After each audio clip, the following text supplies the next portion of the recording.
Hello दोस्तों, नेमित सरमैथ YouTube channel में आप सभी का स्वागत है।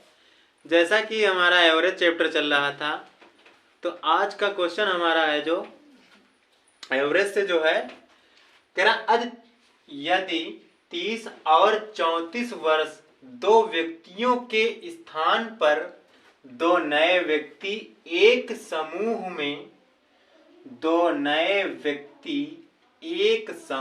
में शामिल कर दिए जाएं तो 8 व्यक्तियों के उस समूह का औसत आयु में 3 वर्षों की वृद्धि हो जाती है। तो दो नए व्यक्तियों की औसत आयु क्या होगी? क्वेश्चन में जो है कह रहा 30 और 34 वर्ष के दो व्यक्तियों के स्थान पर 30 और 34 वर्ष के दो व्यक्तियों के स्थान पर जो है दो नए व्यक्ति आ जाते हैं और उनको हटा दिया जाता है, तो औसत आयु में 3 वर्षों की वृद्धि हो जाती है। औसत आयु में 3 वर्षों की वृद्धि हो जाती है। तो दो नए व्यक्तियों का औसत आयु क्या होगी? जो दो नए व्यक्ति आए हैं उनका औसत क्या होगा? तो इसको सबसे अच्छा सरल और यही सरल तरीका होता है लगाने का। जो व्यक्ति गए हैं उनका योग कर लेते हैं, जो व्यक्ति गए हुए हैं उनका योग करते हैं 30 प्लस का 34 और उसके स्थान पर इनका योग करेंगे तो कितना हो जाएगा? 64। इनका योग आयु का योग कितना होगा? 64। अब फिर नई लाइन से लिखोगे 64 वर्ष आयु हो गई। उसके स्थान पर दो नए व्यक्ति एक समूह में शामिल कर दिए जाते हैं तो 8 व्यक्तियों के उस समूह की औसत आयु में 3 वर्ष की वृद्धि हो जाती है। वृद्धि हो चाहे कमी हो, इस टाइप के क्वेश्चन में यहाँ पर प्लस का निशान लगाओ और उसके बाद में 8 लिख लो। जितने व्यक्ति हो उनका संख्या लिख लो और जितनी औसत में वृद्धि हो या कमी हो उसको गुणा करा दो। इसको गुणा करा दिया तो कितना हो गया? 64 प्लस का 8 त्रिक 24। जोड़ोगे तो कितना हो जाएगा? 4 4 8 हो जाएगा और 6 और 2 कितना हो जाएगा? 8। दो व्यक्तियों के आयु का योग तो 88 आ गया, लेकिन उनका औसत क्या होना चाहिए? उनके आयु का औसत निकालने के लिए हम वही करते हैं, दो संख्या जितने व्यक्ति होते हैं, जितनी संख्याएं होती हैं उनका योग कर बटे में उनकी संख्याओं को लिखते हैं कितनी संख्याएं हैं क्रम वाइज से। तो कितने व्यक्ति हैं? 2। तो इनके आयु का योग कितना है? 88। तो आयु का योग 88 और संख्याएं 2 व्यक्ति हैं तो 2 से भाग करा दोगे तो कितना आ जाएगा? 44। दोनों व्यक्तियों के औसत आयु कितनी आ गई? 44 वर्ष। अब इसमें देखते हैं कौन सा ऑप्शन सही है। पहला 24 वर्ष है तो ये तो नहीं होगा सही। दूसरा 32 वर्ष, ये भी नहीं। तीसरा हमारा आंसर दे रखा है 44 वर्ष, तो हमारा तीसरा आंसर सही हो जाएगा और चौथा 48 वर्ष, ये भी गलत हो जाएगा। अगला क्वेश्चन हमारा ये है 38 विद्यार्थियों की औसत आयु 14 वर्ष है।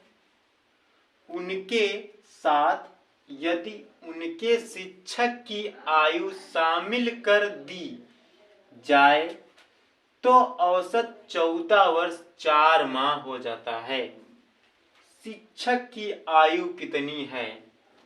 क्वेश्चन में यह भी दे सकता था कि यदि 38 विद्यार्थियों की औसत आयु 14 वर्ष है, यदि उनके साथ शिक्षक की आयु शामिल कर दी जाए तो औसत में 4 माह की वृद्धि हो जाती है। 4 माह की वृद्धि हो जाती है तो शिक्षक की आयु कितनी थी ये भी पूछ सकता था, लेकिन इसमें क्वेश्चन को क्या कर दिया है? औसत 14 वर्ष 4 माह हो जाता है। मतलब हो जाता है कि मतलब है कि उसको जोड़ दिया है, औसत को उसको जोड़ के लिखा है। तो कह रहा है कि शिक्षक की आयु क्या होगी।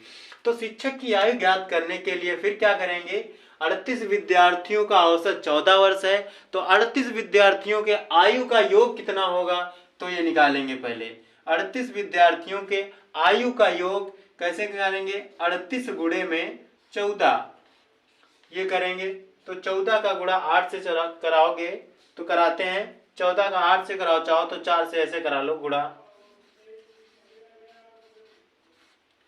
4 अट्ठे 32, 4 तिया 12, 12 3 15, 8 और 3 2, 8 5 13 के 3, 3 1 4 और 1 5, कितना आ जाएगा 532, 532 आ जाएगा। उसके बाद में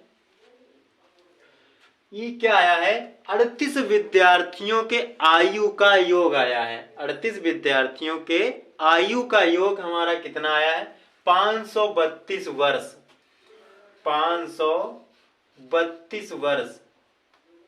उसके बाद क्या दे रखा है, यदि उनके शिक्षक की आयु भी शामिल कर दी जाए तो औसत 14 वर्ष 4 माह हो जाता है। अगर इसमें शिक्षक शामिल करोगे तो टोटल कितने हो जाएंगे, हो जाएंगे 39। फिर अब थोड़ा यहाँ पे थोड़ा दिमाग लगाना है, 14 वर्ष 4 माह, 4 माह को कन्वर्ट करने के लिए अगर 4 माह को वर्ष में कन्वर्ट करेंगे तो कितना आएगा, 1/3। देखो 4 बटे में 12, तो 4 तिया 12, तो क्या आ जाएगा 1/3, 1/3 आएगा। लेकिन दे रखा है 14 वर्ष, तो 14 वर्ष प्लस 1/3 करेंगे, तो 14 वर्ष प्लस का 1/3, इसकी गुणा कराओगे 14 तिया 42, 1 43/3, 43/3 क्या आया हमारा 43/3। अब यहां क्या करना है, 43 बटे में 3 लिख देना है, 3 से काट दो, 3 एकम 3, 3 एकम 3 और 3 तिया 9, कितना बचेगा हमारा, तो बचेगा 13 गुणे में 43। अगर इनको क्या करोगे, गुणा कराओगे, 13 दूनी 26, 13 तिया 39, हासिल बचेगा 3, 13 दूनी 26, 13 तिया 39 और 13 चकू 52, और 52 में 3 जोड़ोगे तो कितना हो जाएगा 55। 562 वर्ष जो आ जाएगा, क्या आ जाएगा, शिक्षक की भी आयु अगर उसमें शामिल कर लोगे और विद्यार्थियों की आयु शामिल कर लोगे तो कितना आ जाएगा 562 वर्ष। अब क्या करोगे, इसमें 562 में से 532 वर्ष घटा दोगे तो शिक्षक की आयु निकल आएगी 532। इसमें से घटाओगे, 9 में से 2 गया तो कितना बचा 7, यहां 5 में से 3 गया 2, कितना आ गया 27 वर्ष। कितना आया, शिक्षक की आयु 27 वर्ष आ गई। तो हमारा कौन सा ऑप्शन सही होगा देखते हैं। पहला भी गलत हो गया, दूसरा 29 वर्ष दे रखा है, ये भी नहीं गलत, ये भी गलत है, और तीसरा 23 वर्ष, ये भी गलत। ऑप्शन में हमारा कितना है, आंसर में हमारा 27 वर्ष आया है, तो हमारा डी वाला ऑप्शन राइट हो जाएगा।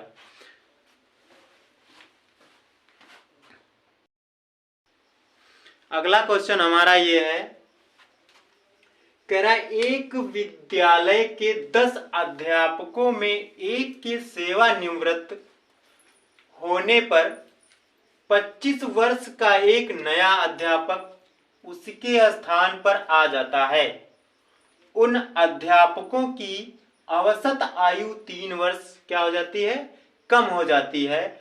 उस सेवानिवृत्त हुए अध्यापक की आयु कितने वर्ष की है।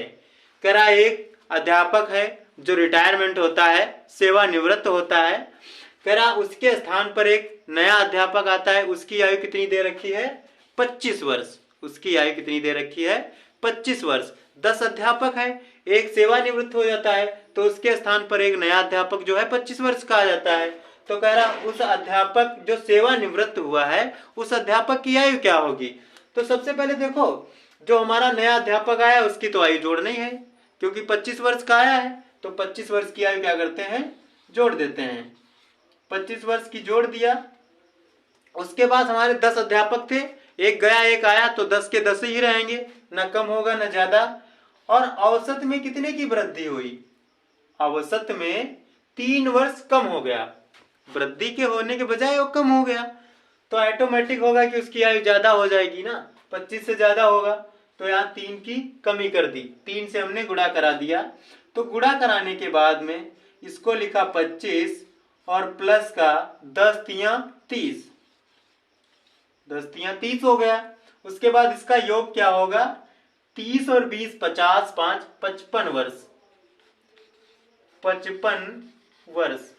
तो हमारा जो नया अध्यापक, जो अध्यापक सेवानिवृत्त हुआ है, उसकी आयु 55 वर्ष हो जाएगी। अब ऑप्शन में देखते हैं कौन ऑप्शन दे रखा है।